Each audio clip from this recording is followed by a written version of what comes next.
Just gotta wait. Do do do do do. There we go. I think we're good. The first time I did this, it cut off my introduction, so I always give it a few seconds. But hello, everybody, and welcome to the Low Budget Interview Show. I'm your host, Eric Smith, and today my guest is an author, a musician, a third thing, I'm sure. I don't know what it is. It's Glenn Rolfe. Hello, Glenn. Hey, Eric, what's happening? Not too much. Now, I'm going to give you the first question that I give everybody. Put you on the spot a little bit, maybe. Uh, if you had to, well, as a way of introducing yourself to the audience, if you had to write your author bio right now, what would it say? Glenn Rolfe's a crazy person from Maine that lives in the woods, writes crazy horror stories, sings punk rock songs, loves Taylor Swift and Bruce Springsteen, Stephen King, of course. Has written a bunch of stuff. He can't name them off right now because it's more than he can remember. And he's writing all kinds of other books too. Because he doesn't know what else to do. So that's what he's doing. That's great. I have fewer than I thought, but I do have a nice. That's quite a few. You've got Where Nightmares Begin in there, right? Yes, I do. That one's probably the hardest one to find for people right now. I can't remember if I got that. I think you bought it. You got that from me when I was roaming around. Did you get it from me when I was roaming around Horror Hound that one year where it was after Sam Hain, right after Sam Hain fell apart, I think. Oh, it is. Yeah, this must be because I didn't look far enough. I had looked through to see which one was signed, and I didn't look. It's on the table of contents is where it's signed. So yeah, this must be. It says "Great seeing you, man." So this must be the one I got from you. I was going to say I couldn't remember if I got it as a reviewer from Sam Hain, right? Which I think is how I got Blood and Rain. Mm-hmm. But yeah, so that's the one I did get from you. And since we brought it up, I don't know if this will show up on screen. I have on my phone got that picture. Yeah. I remember that. Yeah, I think you had a buddy or something with you too, no? My nephew and his girlfriend, who's now his wife, they were there. And I texted him. I told him I was going to be talking to you, asked if he had any questions. Again, let's just go right to it. This is all going off the rails. So this was his question for you. It's actually a two-part question. Christian Bale or Ben Affleck, which one is the better Batman? Oh man, I like both of them, but I don't know. Christian Bale, I mean, that trilogy was pretty epic. So I don't know if that's more Christopher Nolan than it is Christian Bale, but I don't know. I do like Ben Affleck as Batman too. But it shocked me because I was like, I thought that was gonna suck, and then it turned out like he was the best part of the DC universe there. To me, film wise, anyways. I don't know. I'm probably still leaning towards Christian Bale, but that's just him with Christopher Nolan was too much to overcome. But I'd love to see more Ben Affleck, Batfleck movies. I would say that 2/3 of the Nolan trilogy is epic. I can't stand the third one. You don't like the third one? No. I love it being old and weak and then having to overcome that. I don't know. It just bothers me. So much of it. We can't even get into how much. We better not. I think we'll go way off the rails if we do that stuff, right? I prefer, and I do like Christian Bale's portrayal, at least in the first couple. Yeah. I loved Ben Affleck as Batman. Yeah. So much better than Ben Affleck as Daredevil. But the second part of his question is, which one is hotter? Of who? Ben Affleck and Batman or Christian Bale? Hotter? I don't know. You go ahead and pick whichever one you want. I don't know. They're both pretty tough guys. I don't know. How about the hottest one is Christian Bale in American Psycho? Sure. There we go. That's much. So that was my nephew's contribution. That's Nate. His contribution, because he's got to be a smart ass. Yeah. Well, thanks, Nate. Yeah. Well, both those guys, they're good looking guys. So you can pick whoever you want, whoever your preference is. I mean, Affleck got buff for that role. Yeah, he's huge.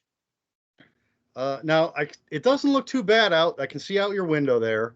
I was going to ask, are you in I'm, tropical storm yeah. country? Yeah, a little bit. We've got the wind and the rain starting now, but we're not going to get, Maine never gets hit because by the time it gets up to us, hits our colder waters, it dies. So we get like the last bits of it. So right now it started raining out probably about an hour ago. Oh, see, I can't tell. You can't see it out that one. I've got this window over here open. You can hear it out there, but All right. I'm not scared. I don't, most we'll do is lose power for like a couple of hours. It's about it. If that, but I don't even think that's going to happen. All right, good. Well, since we're off the rails already, what's on the shelf behind you? Every time you turn, I kind of see. My little book cart. I love these book cart things that Are there on, are there some splatter westerns on that middle shelf? Yeah. I got a bunch See, of them. that's how distinct the spines are. Right? Yeah. I could So spot that all the way here in Ohio. yeah, what do we got? We got the first one that just won the Splatterpunk Award, right? Yeah. Wiley Young, Magpie Coffin. Loved that book. As soon as I read that book, I started writing my own. I'm like, I love westerns. I love horror. Like I think of like what was that? Bone Tomahawk? Was that the name of that movie with Yeah. Kurt Russell? And I think I love that fucking movie. So good. I haven't read this one yet. I started it and for some reason got pushed into something else. But That one. that one got Dust. I think these are the first three, right? I just finished Dust earlier this. Well, I guess it would be last week since it's Sunday. Yeah. How was it? Oh, I loved it. Good. They're all awesome so far. And then I've got the two newer ones. I have all 11 so far. I've got Tiana's in here somewhere too, but I have Red Station by Kenzie Jennings. Right. I read that one too. I read. Yeah. Well, what else you got up there? The craziest, best, one of my favorite books I read this year, and I didn't think I was gonna like it, but Dead Inside. I don't think I've read any Chandler Morrison yet. He's awesome, and this story's kind of crazy. It's kind of got bizarro elements to it, I think, because it's so whacked out. But his writing is so good. Like a lot of the bizarre stuff I've tried to read, I just can't get into it. I don't like the writing as much. I don't like the story. I can't handle the crazy stories. This one was like the only one that's worked for me. So I went and ordered another book by him, Chandler Morrison, Until the Sun, which is vampires, I think. I haven't read that one yet, but yeah, his writing is really good. So you've got to read his stuff. And we were talking about the splatter westerns. I liked just holding those books. They're just like the perfect size. You know what I mean? They're not like the mass market paperback, but it's like the next best thing. So with Alien Agenda, my own thing, when we just put out Brian Fata Steele's new book, I made sure it was like the same size, same feel on the cover, same. I got Lori. Oh Jesus, I know her name, but her name's just escaping me now. The same formatter that they use. I got her to do my book, so we got cool looking insides and stuff too. Is that Max Booth's? Yes, Max Booth's girlfriend, wife. I'm not sure if they're married or not, but yeah. Lori Michelle, that's who it is. Yes, I couldn't think of it either. She actually does most of my stuff that I self-publish or put out with Alien Agenda because she's really good. She's really fast. She catches little things for me, and yeah, she's awesome. Other stuff that's on here, mostly this stuff on this cart is stuff that I need to read, want to read, or have. Like I got like a nonfiction, The Sixth Extinction. This is a really cool book about all the shit that's going on with the planet. Some scary stuff, real life scary stuff. More real life. Highway of Tears. Following a bunch of the missing Native American women. I think in Alaska. All kinds of stuff. All kinds of goodies on here. Just Mercy. This is funny, right? I got Just Mercy and White Fragility because my daughter is just going into high school, my oldest daughter. And they had, for part of their English course, there's like a whole list of like 50 books or something. It's all to do with race and racism and how it still exists and why we should care about it still. And the parents of a lot of the kids at her school like threw a fit.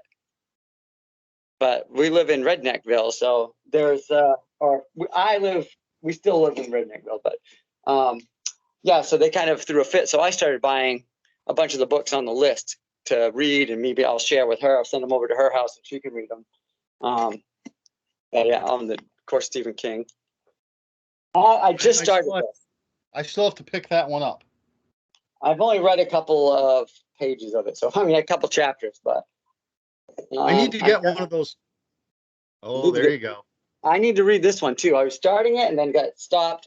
It's been a crazy summer for me. You know, getting divorced is not easy, not simple, but it's all for the better, I think, all around.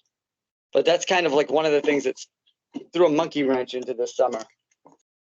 A lot of crazy stuff going on with that. I don't know where to put all this stuff now. I think I need one of those carts because I have one of these. I mean, they're the best. It just feels awesome, and it's like I have my regular bookshelf over here. Like I said, I moved out, so I'm actually at my mom's house at the moment. So I've got a bunch of books packed up downstairs, but I do have one shelf up here, and I've got this cart because I saw like Sadie, Mother Horror from everywhere. She was posting about them. I'm like, man, that is too cool looking. That's what I need, so I can just pull something off the shelf to read. You know what I mean? When you're looking at them all the time like this and it spins around and all this other business, it's just fun. Where do you get one of those?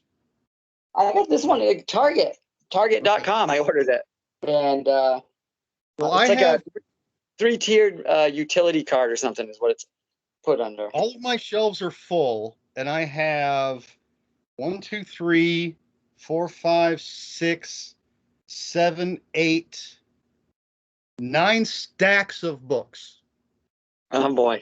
So sometimes I have to move stacks to get to what I want to read. A cart would be much nicer. Yeah, you can spin it around. Oh, look, it's got my book in here somewhere. Hey, I think we might talk about that a little later. Yeah, sure. Sounds good to me. Yeah, there's all kinds of good stuff that I want to read. I got a bunch of, because I've been writing that Western, I got contracted by Death's Head Press to write one of the splatter Westerns. So I've started one. It's probably about halfway done, but I picked up a bunch of just Western paperbacks that I was interested in. Then a bunch of like real life stuff on the Old West, just because I wanted to like totally soak it in a little bit while I was coming up with my characters and stories. So there's some of that on here too. Stuff I pick up, read a couple chapters of here and there. Have you read Richard Matheson's Westerns? No. Nope, I haven't. I should. I think I read all of them. Fantastic. I know one of them has a supernatural element to it. Right. But maybe the first one doesn't. It's just a straight Western. And it's just that great Richard Matheson, writing. It's fantastic. Yep. And I've always been a fan of... I just made a note of it. Richard Matheson Westerns. There you go. Look that. Don't forget. I want to say the first one is called The Gunfight, but it's been a long time since I've read them, so I'm not 100% sure. But I've always been a fan of horror Westerns. At least since I read Lansdale's Dead in the West and the Magic Wagon. Is that the name of it? I can't see the title from here. Those are the earliest ones I remember. I've never read either of those, but I remember Jans did Dust Devils was a Western, vampire Western. That was pretty awesome. That's one of my favorite books by him. Hunter Shea had, originally it was Hellhole. Now I think that was the original title. I think I just saw that. Changed the title. Yeah, the Ghost Mine. Yeah. So I was super excited when they announced these splatter Westerns. Like I said, I have all of them, all 11. I've only read 4 so far. The first 3, and then Kenzie Jennings, which I don't know what number that is, but Kenzie Jennings is awesome. There you go. Yeah, looks just like mine. Old Sam Hain. Yeah. It's fun while it lasted. Yeah, I kind of followed. Well, I mean, I would have started getting Sam Hain stuff anyway, but I kind of followed the editor, Don DiAria. Yeah. Yep. Because yeah, I knew him from Leisure, and then I was excited when I heard he was with Sam Hain, and then excited again with Flame Tree. I couldn't name another editor like that, but Right. Yeah, I'm exactly the same way. It's like, you know who he likes, and if I feel like we fit the same similar taste as him, the stuff that people he's chosen to work with, and the stories because he reads all these stories and he picks the ones that he likes, so that was always my goal too. When I told someone just the other day, like when I started writing, they were like, "Well, what are your goals?" And I feel like I've reached my goals already, because I've read so many of those leisure books that I'm like, I know if I can get Don to accept one of my stories, that I've made it to where I want to make it to. I mean, you can always, then you got to make new goals, and I have since, but that was always my big thing. And to just still be working with him now, that was 2014, I think, when I sold my first story to him, and just sold August Eyes last year, and I've got another one sitting with him that he's got to get back to me on, but that I'm hoping to nice. write. So, All right. Well, speaking of editors and editing and that sort of thing, I everything I had planned, which wasn't much because we set this up really quickly, but right. it's Yep. all gone off. We're pantsing at this point. We're talking about editing and things like that. Let's talk about Survive With Me. I love that book. So right off the bat, on the cover it says edited by Kenneth W. Kane, but I Yep. was looking at the copyright and it says stories selected by Glenn Rolfe. So Yep. what's up with that? What do you mean? I didn't edit it. I just picked the stories that were going to be in it. See, now I think of when I see an editor on the cover of an anthology, I think they're the person that picked the stories. So how does this work? Well, this book, it was a long time in the making. It was when Sam Hain first flipped upside down. I wished at the time that I could start Alien Agenda Publishing right then and there and just rescue a bunch, especially the newer people. Like Summer Cannon had just had a novella.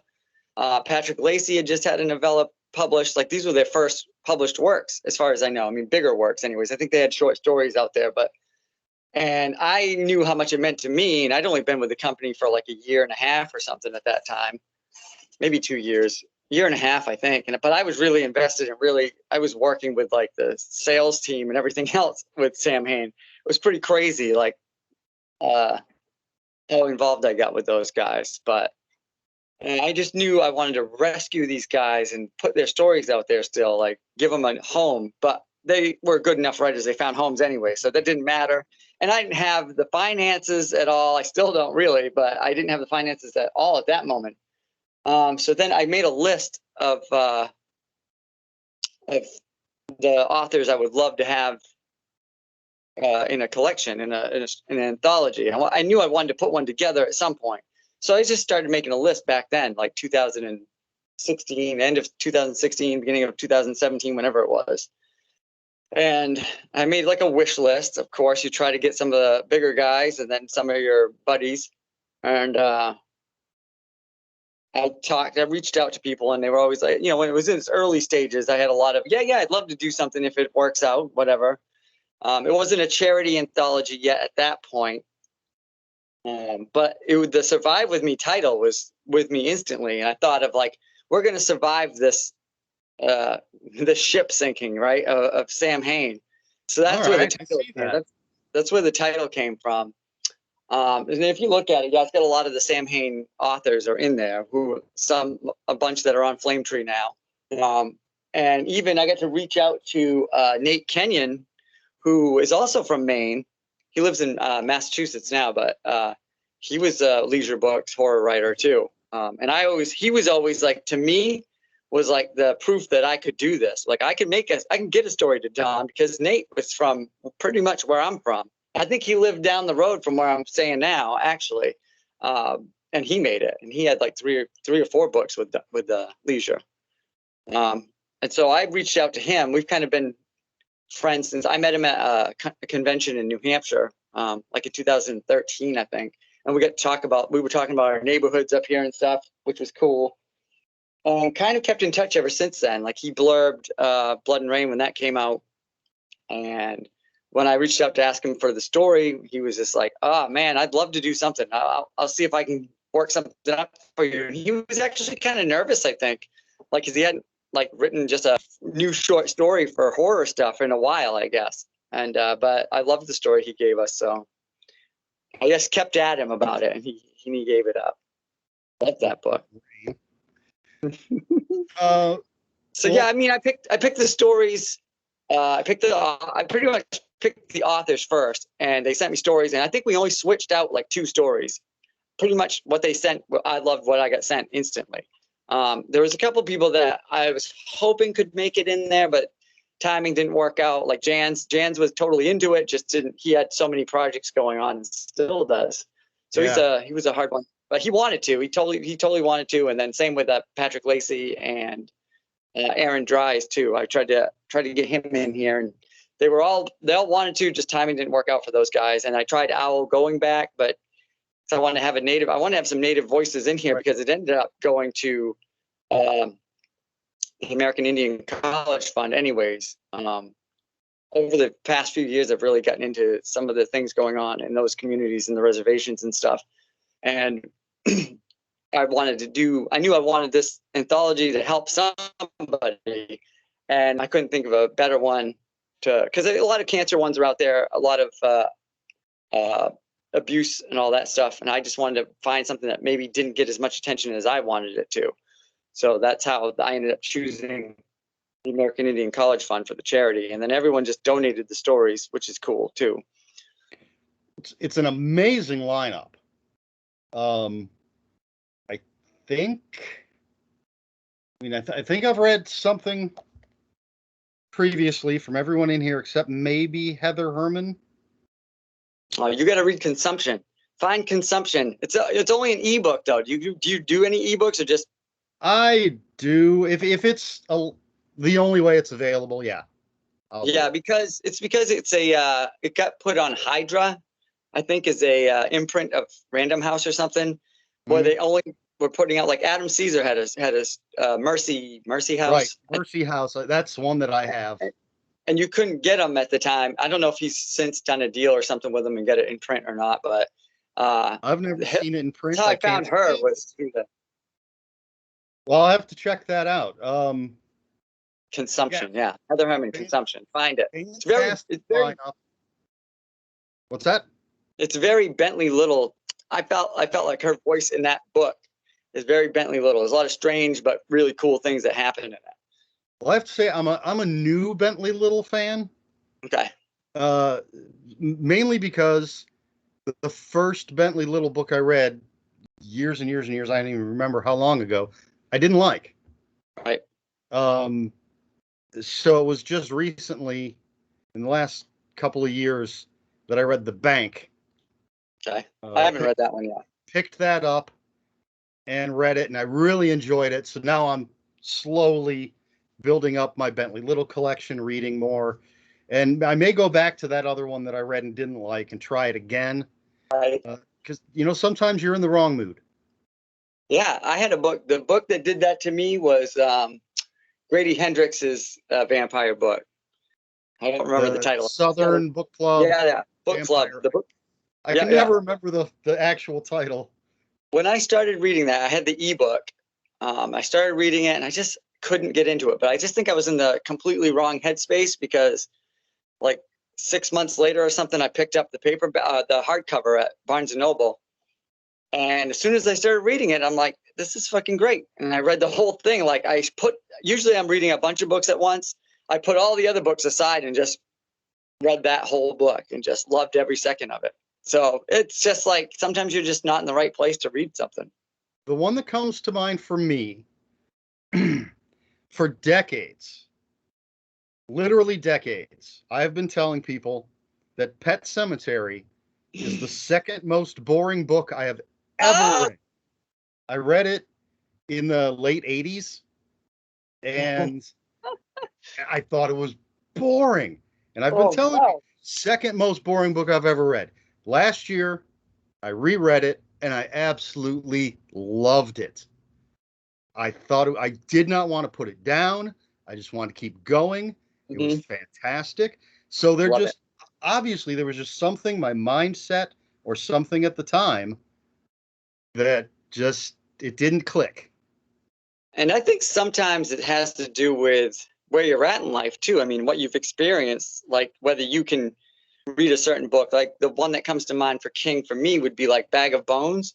If I had read Bag of Bones when I was 20, I don't think it would. I think I would have got bored and set it aside and not given a shit about it and been like, nah, this is, come on already. But after, having been married twice now and knowing what it would, having a wife and all this other stuff and going through something, now being a writer as well, I think, and I wasn't a writer back then. I mean, in music, that was it. But like, I don't think it would have meant as much as it means to me now. Like I read it a few years ago and I love it. It's one of my top 10, maybe top 5 favorite Stephen King books. And I don't think I would have felt anywhere, I wouldn't have been able to connect with it like had I read it when I was 20 or when it came out. So Now that's one I haven't read.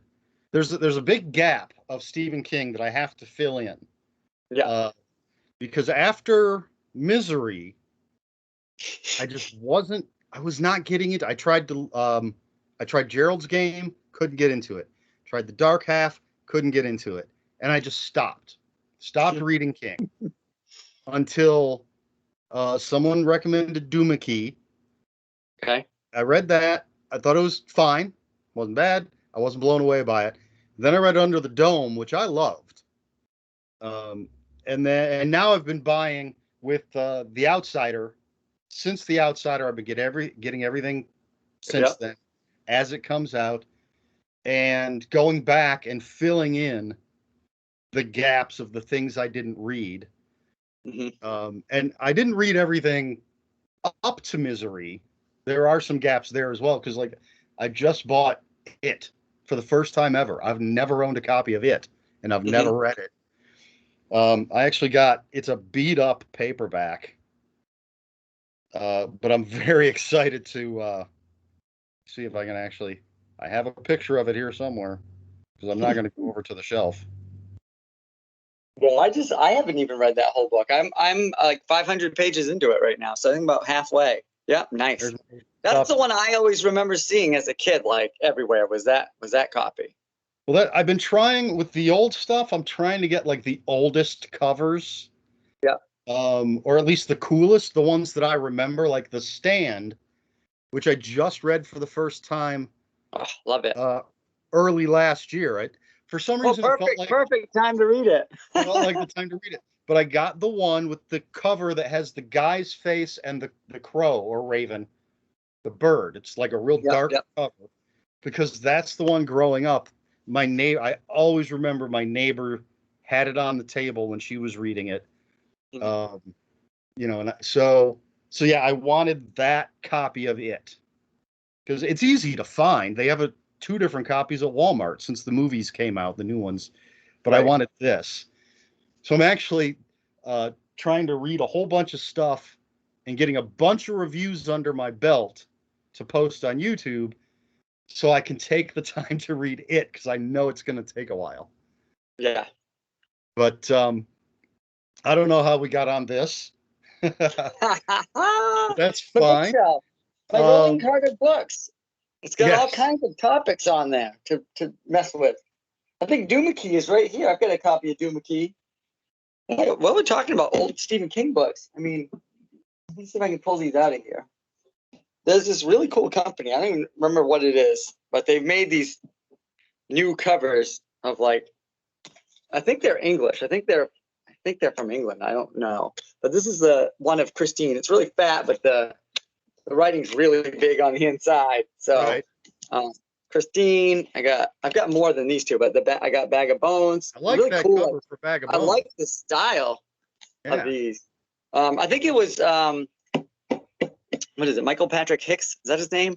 I'm writer. He's a writer. That's his name. I haven't talked to him in a while, but he had some. Correct. I think that's right. He had a bunch of them, or a couple of them on one of his pages somewhere, and I saw him. I was like, where did he get these? And I started searching the internet for him, and I've got those two. I've got Carrie, and I got another one. I can't remember what the fourth one is, but I love those covers. I've got like a super old Carrie cover. Yeah. The Shining, I have that shiny silver cover. Mm-hmm. Firestarter, I have the classic with the, is it flames with the eyes in it?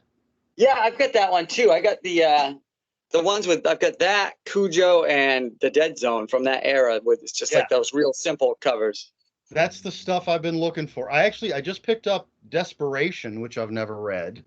Oh, Desperation's like that's another one that's kind of reminds me of, now having read Bentley Little, it's Stephen King's like weird Bentley Little side. Like, I actually talked to the guy that did I have the paperback, and I once spoke to the artist that did the cover. Mm-hmm. Cool. John Jude Palancar, or however you say his name.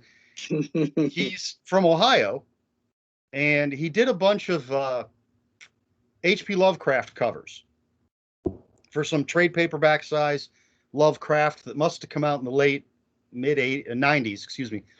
And he did some interior illustrations in one of them. And in one of the books, it had, about the author, and then it had about the artist. And it said he lived in Oberlin, Ohio. You're so like, hey. I looked him up in the phone book, and he was there. Nice. The what? What did you say? Phone book? What's that? Yes.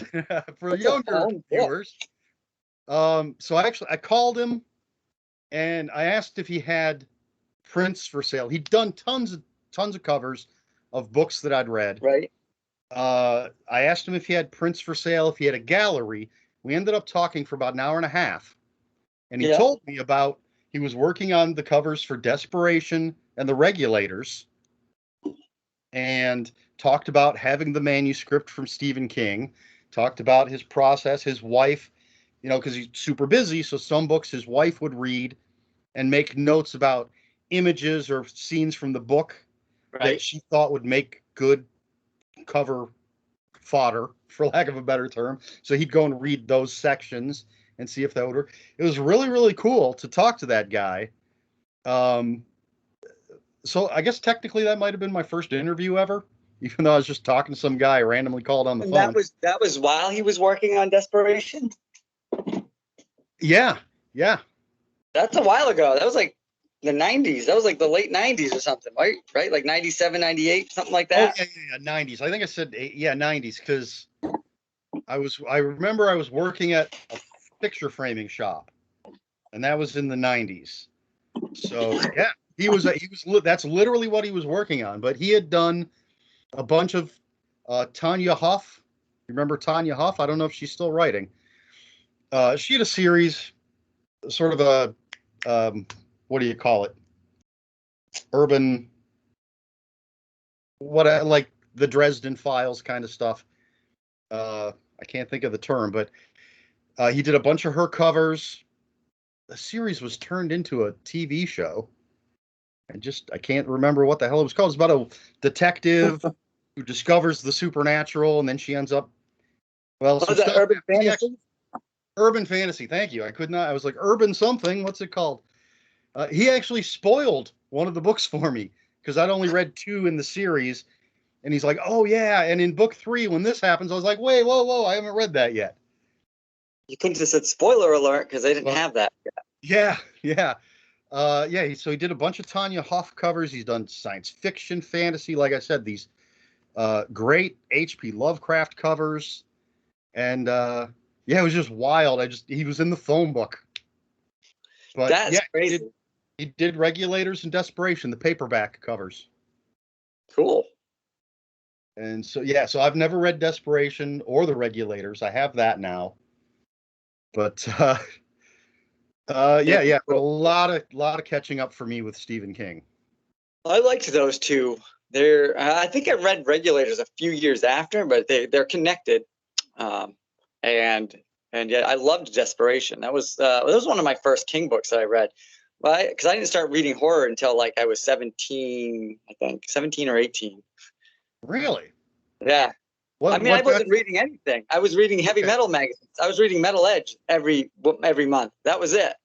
So what So got you into horror? the guy that would eventually become my bass player in my first band, he had a bookshelf full of stuff, and he handed me the dark half and said, "I know you don't like to read anything but your metal magazines, but check this out. You might like this. I think you might like this." And I read it and I loved it, and it was blew my mind. Like, I was always into horror movies, but this was like a whole nother level of like getting invested in something, and being pulled into the whole story. So from there, I started reading more King books, and also uh, Anne Rice. Those were my first two, were like King and Anne Rice, and that was like 17. So what year were you 17? All right, you've locked up. Are you coming back?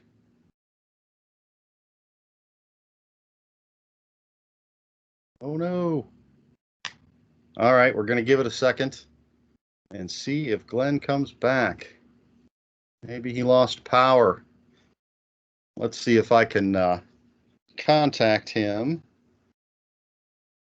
I'm going to keep recording, I guess, for a little bit. Let's bring this up.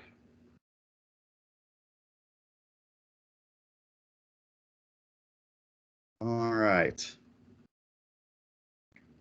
Okay, so people, you're going to watch me type on my phone.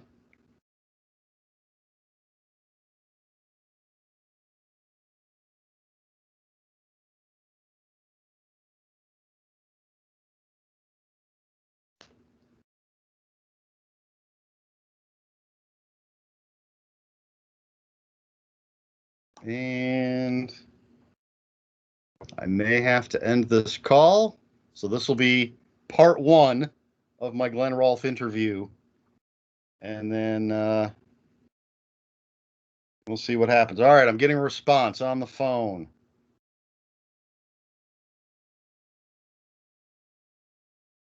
Let's see what happens.